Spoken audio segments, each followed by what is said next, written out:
હું આજે લીગલ ડિપાર્ટમેન્ટમાં આંડે સાહેબને મળવા આવેલો ત્યારે મને ત્યાંથી જ ખબર પડી કે આજે માસ સેલ ઉપર બધા ઉતરી ગયા છે.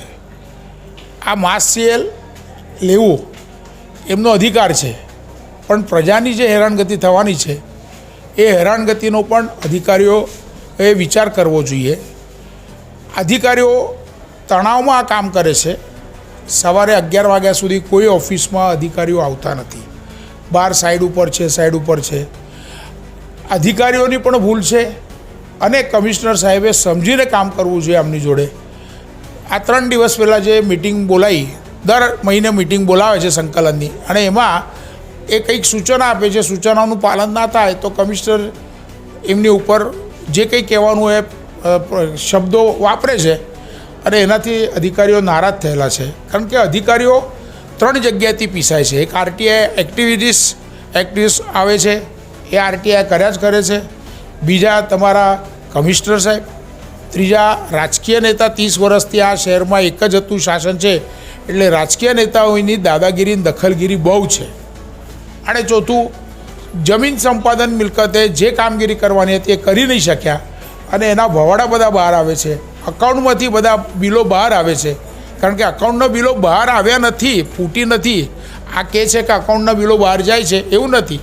અધિકારી જે હોય, સ્ટેન્ડિંગ કમિટીનું ચેરમેન કહે કે આ ખર્ચો ક્યાં ગયો છે, એના બિલો મને બતાડો.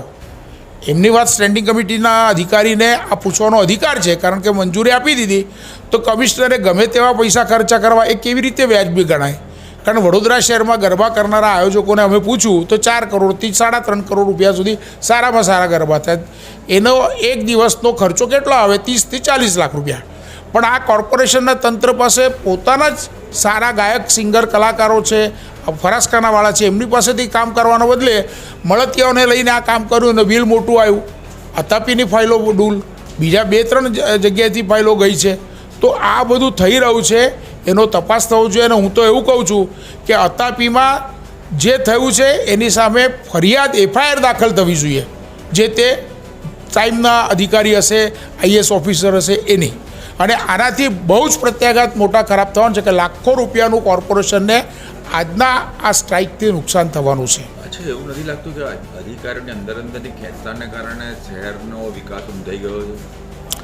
અધિકારીઓની ખેંચતાણ નથી, રાજકીય પરિબળો જે છે, જે આ સત્તા ઉપર છે, એમના 4 ગ્રુપ છે, એ લોકોની ખેંચતાણમાં આ અધિકારીઓ પીસાય છે.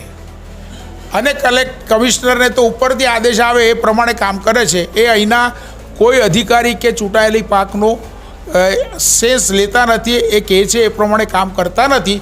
મનમાની કરનારો આ મહેશ બાબુ આ વડોદરા શહેરને મળ્યો છે. આવતા દિવસોમાં શું આ શહેરની દશા થશે? કારણ 2 મહિના પછી ચૂંટણી છે.